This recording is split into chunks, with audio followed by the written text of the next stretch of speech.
চাওক আমি সদৌ অসম অপাধিকৃত শিক্ষক কৰ্মচাৰী সংস্থা 2017-18 চনৰ যিখন অসম চৰকাৰৰ শিক্ষানুষ্ঠানৰ পদ পাতিকৰণ আইন এই আইনখনৰ জন্মলগ্নৰ পৰাই এই আইনখনৰ আমি বিৰোধিতা কৰি আহিছোঁ। এই আইনখনত থকা যিবিলাক ধাৰা উপধাৰা এই ধাৰা উপধাৰাবিলাকৰ বিৰোধিতা কৰি আহিছোঁ। এইকাৰণে যে এই আইনখনে আমাৰ 2319খন শিক্ষানুষ্ঠান লগতে এই শিক্ষানুষ্ঠানত কাম কৰা কৰ্মচাৰী শিক্ষক কৰ্মচাৰী আৰু 2013 চন আৰু 2021 চনত বঞ্চিত পাদেশীকৰণৰ পৰা বঞ্চিত প্ৰায় 19,527 গৰাকী শিক্ষক কৰ্মচাৰীৰ জীৱন দুৰ্বিহ কৰা এইখন আইন। এই আইনখনৰ কাৰণে আমি বঞ্চিত হৈ থাকিবলগীয়া হৈছে পাদেশীকৰণৰ পৰা, আৰু সেইকাৰণে আমি আইনখনৰ বিৰোধিতা কৰি আহিছোঁ। চৰকাৰৰ ওচৰত বিভিন্ন ধৰণে দাবী দুবা প্ৰতিবাদ ধৰ্ণা কাৰ্যসূচী লৈ আহিছোঁ। সমান্তৰালভাৱে 2022 চনৰ 20 অক্টোবৰ দিনাখনে মাননীয় মুখ্যমন্ত্ৰী মহোদয়ৰ কাৰ্যালয়ৰ পৰা আমাক চিঠিযোগে মাতি নি তেখেতৰ কাৰ্যালয়ত আমাৰ লগত আলোচনা হৈছিল আমাৰ 12জনীয়া এটা শিক্ষকৰ প্ৰতিনিধি দলৰ লগত। এই আলোচনাৰ সময়ত মাননীয় মুখ্যমন্ত্ৰী মহোদয় আৰু তাতে উপস্থিত আছিল মাননীয় শিক্ষামন্ত্ৰী মহোদয়। এই আলোচনাৰ অন্তত তেখেতে আমাক প্ৰতিশ্ৰুতি দিছিল, আশ্বাস দিছিল যে আইনখন সংশোধন কৰি হ'লেও আমাৰ যি 2319খন শিক্ষানুষ্ঠান আৰু এই শিক্ষানুষ্ঠানত কাম কৰা বা 13 চনত বাদ পৰা 21 চনত বাদ পৰা শিক্ষক মিলি যি 19,527 গৰাকী শিক্ষক কৰ্মচাৰী আছে এইখিনি শিক্ষকক পাদেশীকৰণ কৰাৰ ব্যৱস্থা তেখেতে কৰিব। তাৰপিছত সমান্তৰালভাৱে আকৌ 2023 চনৰ 12 এপ্ৰিল তাৰিখত আমাৰ মাননীয় শিক্ষামন্ত্ৰী মহোদয় ডক্টৰ ৰমেশ পেগু ডাঙৰীয়া তেখেতেও আমাক মাতি নি তেখেতৰ কাৰ্যালয়ত আলোচনা কৰি আমাক এখন মাইনোটছো প্ৰস্তুত হৈছিল। এই মাইনোটছখনতো পাদেশীকৰণ আইনখন সংশোধন কৰাৰ সমান্তৰালভাৱে যি আমাৰ ভেঞ্চাৰ শিক্ষানুষ্ঠানত মধ্যাহ্ন ভোজন বন্ধ কৰি দিয়া হৈছিল, বিনামূলীয়া কিতাপ পত্ৰ বন্ধ কৰি দিয়া হৈছিল, তাৰপিছত বিনামূলীয়া যিটো সাজপাৰ এইটো বন্ধ কৰি দিয়া হৈছিল। এই আটাইবিলাক আকৌ পুনৰ শিক্ষানুষ্ঠানবিলাকক দিয়াৰ প্ৰতিশ্ৰুতিৰে এই মাইনোটছখন হৈছিল, কিন্তু চৰকাৰখনে একো কাম কৰা নাছিল। আৰু আমিও সমান্তৰালভাৱে আন্দোলন প্ৰতিবাদ কৰিয়ে আহিছোঁ। 19 দিন সচলত আমি অনশনো কৰিছোঁ, কিন্তু চৰকাৰে আমাক গুৰুত্ব দিয়া নাই। কিন্তু হঠাতে যোৱা 20 জুলাইত এটা নিউজ চেনেলত মাননীয় শিক্ষামন্ত্ৰী মহোদয়ে এটা কথা সদৰি কৰে, আৰু তাৰ আগত 18 তাৰিখে আমিও তেখেতক সাক্ষাৎ কৰিছিলোঁ। এই সাক্ষাৎকালত কোৱা কথাখিনিৰে অলপমান বেলেগ কৰি তেখেতে আচলতে 2020 জুলাই তাৰিখৰ দিনাখনে তেখেতে এই সাক্ষাৎকাৰটোত তেখেতে ক'লে যে ভেঞ্চাৰ শিক্ষানুষ্ঠানখিনিয়ে যথেষ্ট কষ্ট কৰি আছে শিক্ষানুষ্ঠানৰ কৰ্মচাৰীসকলে, এইটো আমি স্বীকাৰ কৰিছোঁ, অৰ্থাৎ চৰকাৰে স্বীকাৰ কৰিছে, তেখেতসকলে মানি লৈছে।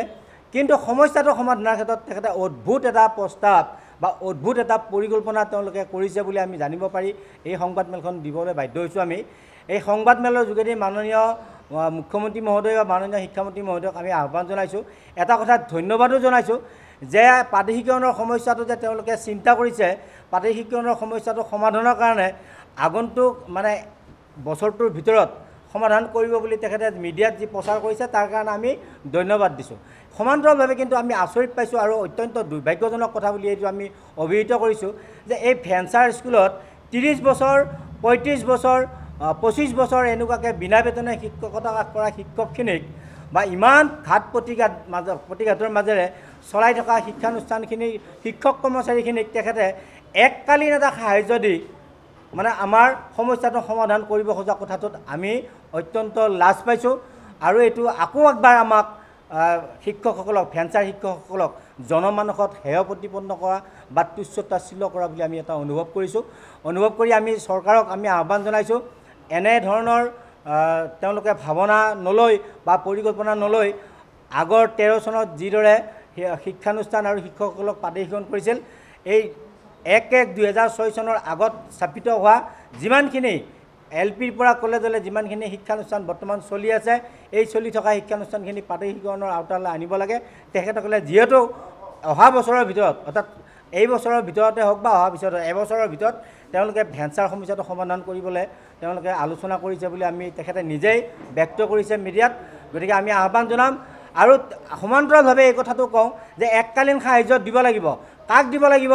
যিসকল শিক্ষকে এতিয়া প্ৰায় 20 বছৰ 30 বছৰ বিনা বেতনে শিক্ষকতা কৰি হয়তো দৰমহা নাপায়, চাকৰি নোহোৱাৰ কাৰণে মানসিকভাৱে ভাৰসাম্য হেৰুৱাই হতাশগ্ৰস্ত হৈ আত্মহত্যা কৰিলে বা আত্মহত্যাৰ দৰে চৰম পথ বাছি ল'লে, সেইসকল শিক্ষকক চিনাক্তকৰণ কৰি তেওঁলোকৰ পৰিয়ালবিলাকক এককালীন সাহায্য প্ৰদান কৰাৰ ব্যৱস্থা কৰক। আৰু যিসকল শিক্ষকে 20 বছৰ 30 বছৰ বিনা বেতনে শিক্ষকতা কৰি বিনা বেতনে অৱসৰ ল'ব লগা হৈছে, এইসকল শিক্ষকক এককালীন সাহায্যৰ ব্যৱস্থা কৰক। MDM বন্ধ কৰি দিয়াৰ কাৰণে বা ফ্ৰী টেক্সট বুক বন্ধ কৰি দিয়াৰ কাৰণে বা ফ্ৰী ইউনিফৰ্ম বন্ধ কৰি দিয়াৰ কাৰণে যিবিলাক স্কুল এতিয়া মৃত্যুৰ মুখত পৰিল বা ড্ৰপ হ'ল, বন্ধ হৈ গ'ল, সেইবিলাক শিক্ষানুষ্ঠানৰ শিক্ষকসকলক এককালীন সাহায্যৰ ব্যৱস্থা কৰিবৰ কাৰণে আমি সদৌ অসম অপাৰগিত শিক্ষক কৰ্মচাৰী সংস্থাৰ তৰফৰ পৰা আহ্বান জনাইছোঁ। কিন্তু যিখিনি আমাৰ চলি থকা বৰ্তমানৰ পাঠদান চলি থকা পৰ্যাপ্ত ছাত্ৰ ছাত্ৰী থকা যিখিনি শিক্ষানুষ্ঠান, আমি বিভিন্ন ঘাট প্ৰতিঘাতৰ মাজেৰে আমি শিক্ষানুষ্ঠানখিনি পাঠদান কৰি আহিছোঁ। এই আমাৰ পাঠদান চলি থকা এই শিক্ষানুষ্ঠানখিনিক আইনখন 2017 যিখন পদ প্ৰাধিকৰণ আইন, এই আইনখনৰ পূৰ্ণাংগ সংশোধন কৰি 2013 চনত যিদৰে শিক্ষানুষ্ঠান আৰু শিক্ষকসকলক প্ৰাদেশিকৰণ কৰিছিল, ঠিক তেনেকৈ আমাকো প্ৰাদেশিকৰণ কৰিবৰ কাৰণে আমি চৰকাৰক আহ্বান জনাইছোঁ।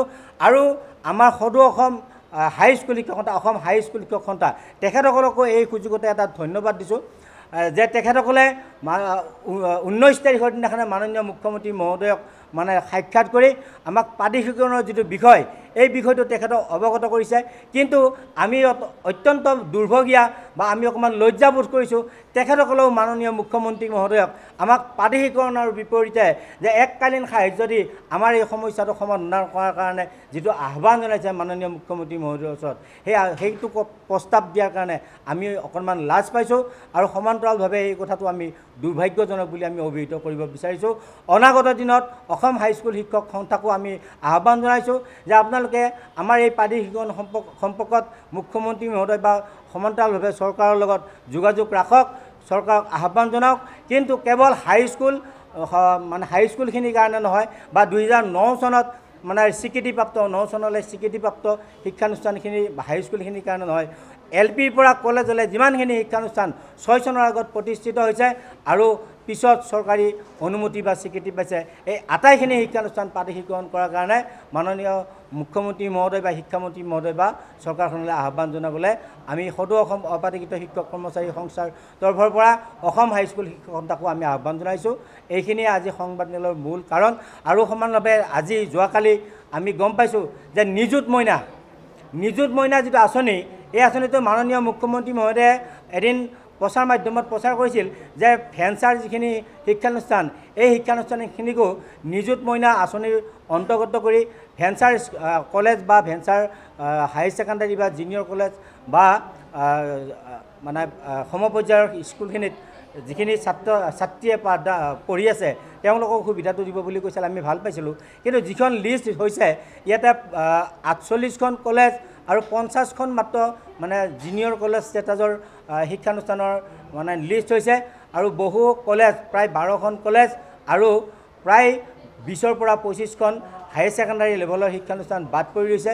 এই আটাইখিনি ভেঞ্চাৰ স্কুলকে বা ভেঞ্চাৰ শিক্ষানুষ্ঠানক নিযুত মইনা আঁচনিৰ অন্তৰ্ভুক্ত কৰি, যিহেতু ছাত্ৰ ছাত্ৰীসকল ভেঞ্চাৰ নহয়, শিক্ষানুষ্ঠানখন ভেঞ্চাৰ বা শিক্ষকসকল ভেঞ্চাৰ হৈ আছে, ছাত্ৰ ছাত্ৰীৰ ক্ষেত্ৰত এই বৈষম্য নাৰাখি সকলোবোৰ ভেঞ্চাৰ ছাত্ৰ ছাত্ৰীকে নিযুত মইনাৰ যিটো আঁচনি, এই আঁচনি অন্তৰ্ভুক্ত কৰি চৰকাৰে তেওঁলোককো লাভান্বিত কৰিব বুলি আমি সদৌ অসম অপাৰগিত শিক্ষক কৰ্মচাৰী সংস্থাৰ তৰফৰ পৰা চৰকাৰ আৰু মাননীয় শিক্ষামন্ত্ৰী মহোদয়ক আমি আহ্বান জনাম।